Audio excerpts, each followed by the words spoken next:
गिरते हैं सहस्त्र मैदाने जंग में, वो तिफ नहीं क्या जो घुटने के बल चला करते हैं। हेलो नमस्कार, की हाल चाल।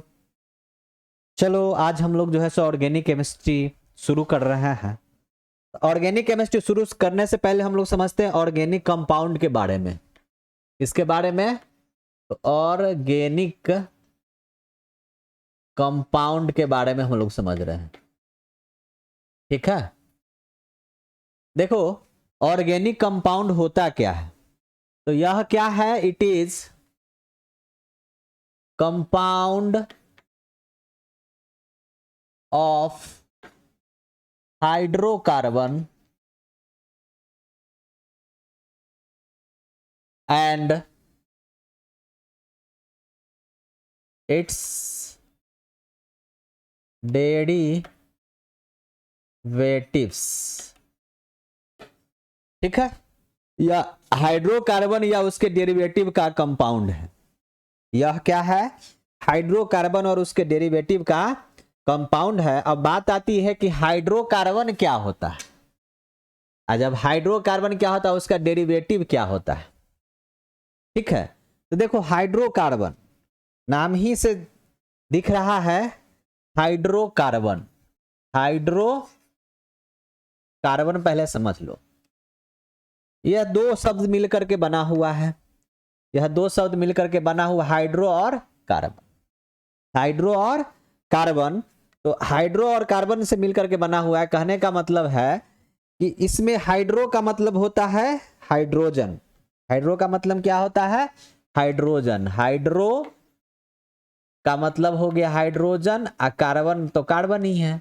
हाइड्रो का मतलब क्या हो गया, हाइड्रोजन, और कार्बन तो कार्बन ही है।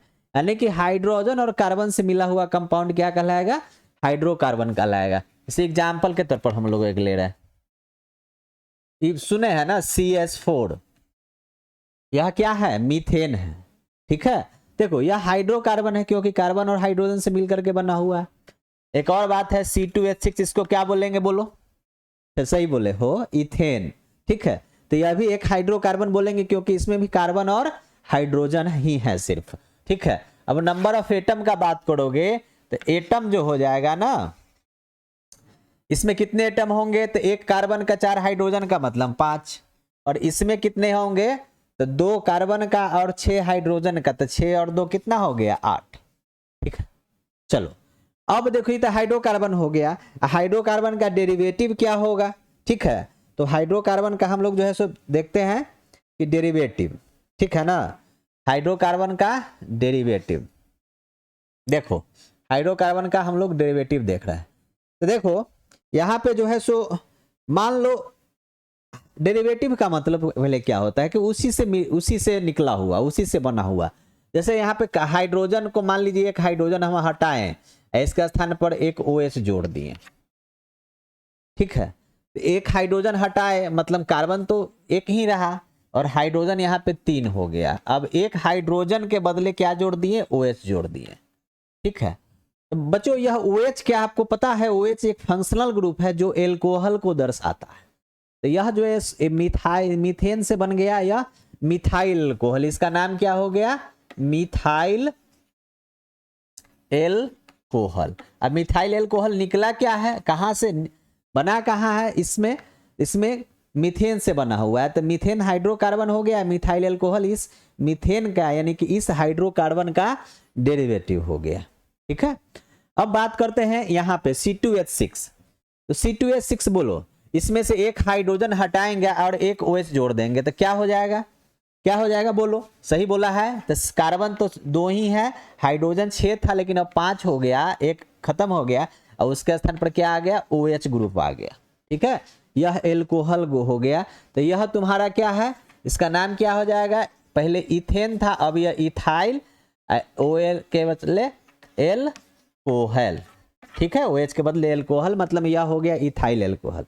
पता है ना, यह जो है इथाइल एल्कोहल तुम्हारा अमृत दारू में रहता है।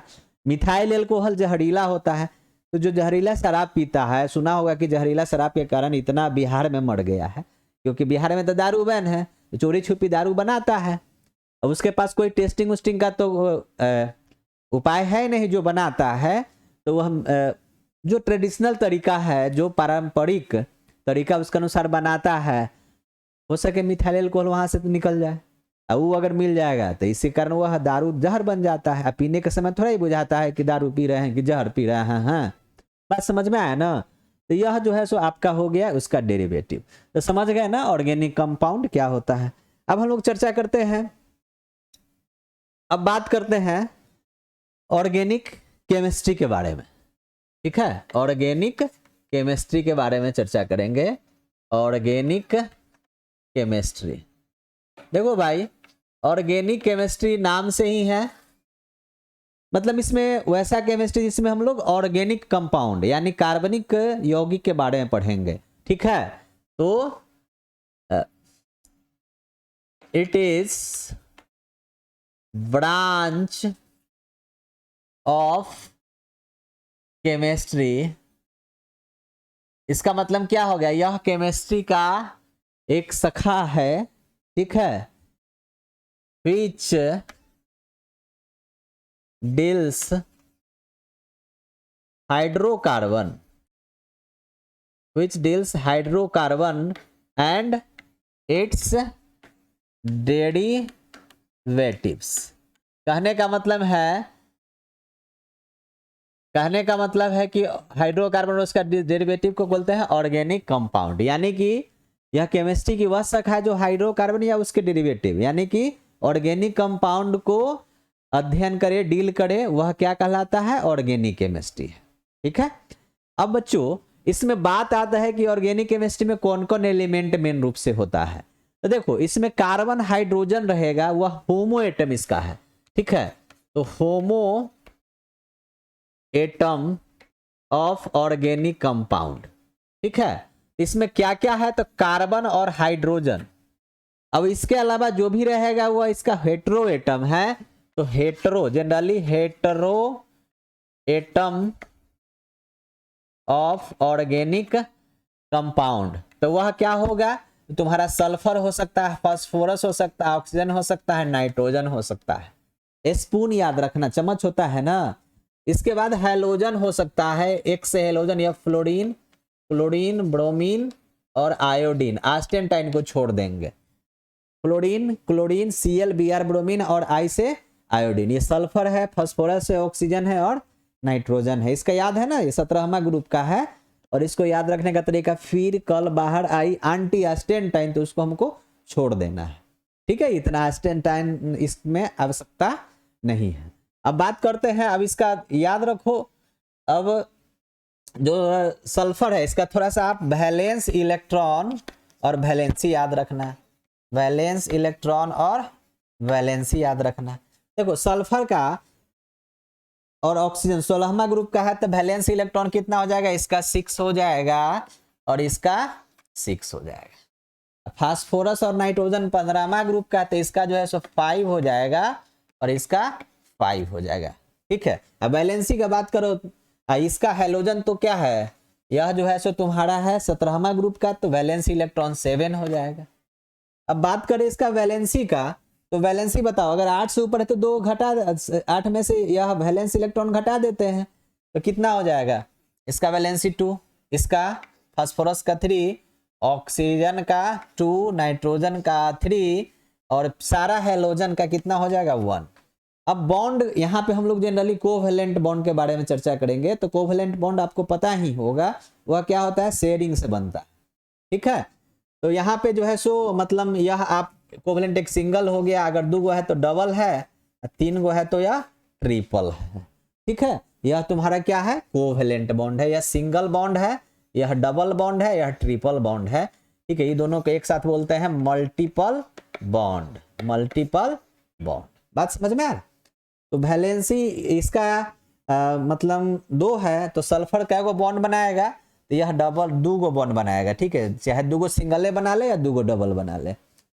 फास्फोरस 3 गो बनाएगा, तीनों चाहे कोई भी हो सकता है, तीनों ट्रिपल बना ले या 3 गो क्या कर दे, मतलब 3 गो एक ट्रिपल बना ले या 3 गो सिंगल बना ले या 2 डबल 1 सिंगल, कुछ भी हो सकता है। यह 2 गो बॉन्ड बनाएगा, नाइट्रोजन का एगो बॉन्ड बनाएगा तो नाइट्रोजन भी 3 गो बॉन्ड बनाएगा और हेलोजन मात्र एगो सिंगल बॉन्ड बनाएगा। बात समझ में आ रहा है ना? चलो यहां तक समझ गए। चलो तो आप जो है सो इसको क्या कर लो, कॉपी कर लो। आज के लिए इतना ही। अब जो है सो हम आगे चलेंगे, कार्बन के बारे में पढ़ेंगे। बच्चों जानते हो ऑर्गेनिक केमिस्ट्री में, ऑर्गेनिक कंपाउंड में कौन एलिमेंट निश्चित रूप से रहना चाहिए अगर पूछेगा तो कार्बन रहना चाहिए। ठीक है, हाइड्रोजन भी इसका है, लेकिन हाइड्रोजन नहीं हो रहेगा तैयो वह ऑर्गेनिक कंपाउंड कुछ होते हैं, जैसे CF4। CF4 यह क्या है? एक कार्बन है, 4 फ्लोरीन है। हाइड्रोजन नजर आ रहा है नहीं ना, फिर भी जो है सो यह ऑर्गेनिक कंपाउंड है। इसका नाम है कार्बन। 4 के लिए इसका नाम क्या हो जाएगा? तो कार्बन के लिए कार्बन लिख देते हैं। चलिए 4 गो के लिए क्या लिखते हैं? टेट्रा। क्या लिखते हैं? टेट्रा। ठीक है, फ्लोरीन के लिए फ्लोरीन नहीं लिखेंगे, फ्लोराइड लिखेंगे, FLUORIDE। Carbon tetra fluoride. यह क्या है? कार्बन टेट्रा फ्लोराइड है। बात समझ में आ रहा है? तो यह जो है सो आपका क्या है? एक ऑर्गेनिक कंपाउंड है, लेकिन हाइड्रोजन नहीं है इसमें। निश्चित रूप से कार्बन होना चाहिए अगर पूछेगा तो। हम लोग मेन अब इसके बाद पढ़ेंगे कार्बन के प्रॉपर्टीज के बारे में, जो आपको नेक्स्ट लेक्चर में चलेंगे। ठीक है, इस लेक्चर में इतना ही, अब शुरुआत कर दिए हैं। ठीक है, चलो bye, good day to you.